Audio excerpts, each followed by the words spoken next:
Iazko ikasturtean jarri zuten abian Azkoitian zein Azpeitian eskola kirol egokitua egiteko aukera, eta hasi berrien ikasturtean ere izango da horretarako abagunea.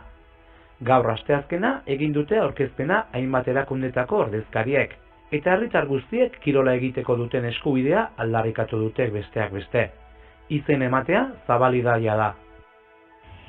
Kirola eskubidea dela jakinda eta ez dugula inork eskubide hori urratuta ikustea, iaz udaurretik ekin genion lanari eta pixkanaka urratsak ematen joan gara. Guztion ahaleginari esker, iazko ikasturtean jarri genuen martxan eskola kirol egokituaren eskaintza, pertsona guztien bizikalitatean eragina duelako kirola praktikatzeko aukerak. Aurretik, saiakera batzuk ere eginak ziren eta aniztasun funtzionala duten gazteek igeriketa eta oinketa egiteko aukera zuten. Orain ordea, ekimena sendotzea eta egonkortzea nahi dugu. Balorazio eginda beraz, aurten berriro ere Euskal Kirol egokitua abian da, 6 eta 21 urte bitarteko gazteentzat.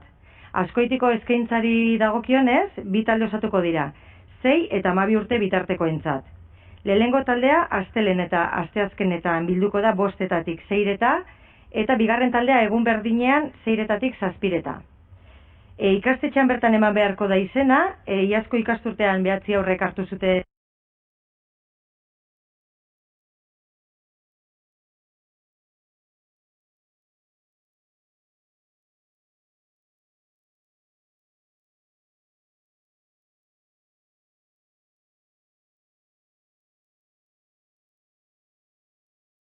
parte, eta espero dugu aurten ere jendeak aukera izatea eta apuntatzea.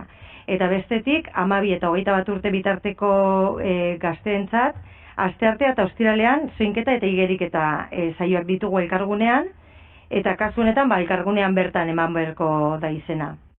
Nik Soniak esan du nahi gehituko nioke, Azpeitiko eskaintza zein dan, ezta?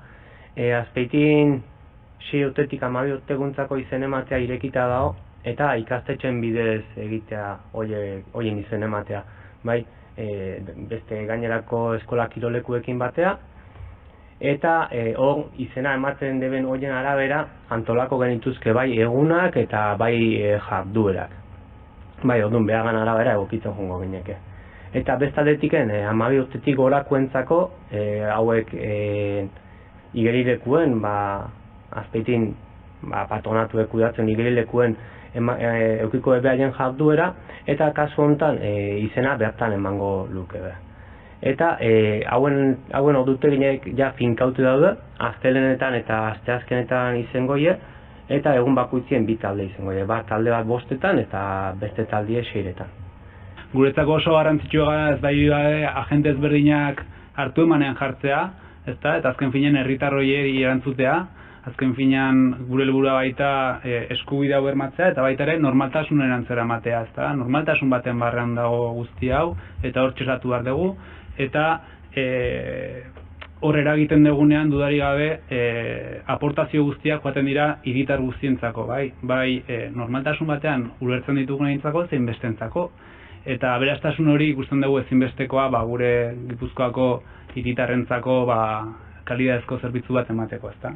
Orduan dudari gabe eskerrak denei, animatu nahi ditugu familia guztiak parte hartzera, erronka daukagu desgaitasun hori pertsonako etxean dauden horiek barnua sartzeko, ezta, gure kiroldegietan sartzeko eta jarduera fisikoetan eta parte hartzeko, eta dudari gabe eredugarria dan adibide honekin nik uste lortuko dugula. Guk federazio aldetik, gehiago gure papera aholkularitza izan da, bertan pixkat egotea, baino meritua herriek daukate, udalak, ikastetxeek, marea ordenak, denek, ere denon artean sortutakoa da, ez? Zergatik eskola kirol egokitua, zergatik talde hauek, nik uste errepikatzeak ere merezi dula, ez?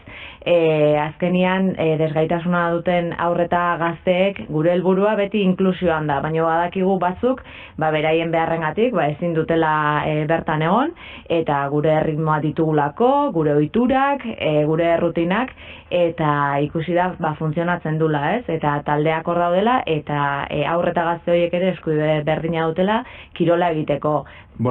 Aniztasun funtziona duen ume edo personen gurasoen aldetik, nik uste ez da denbora gutxi, eskola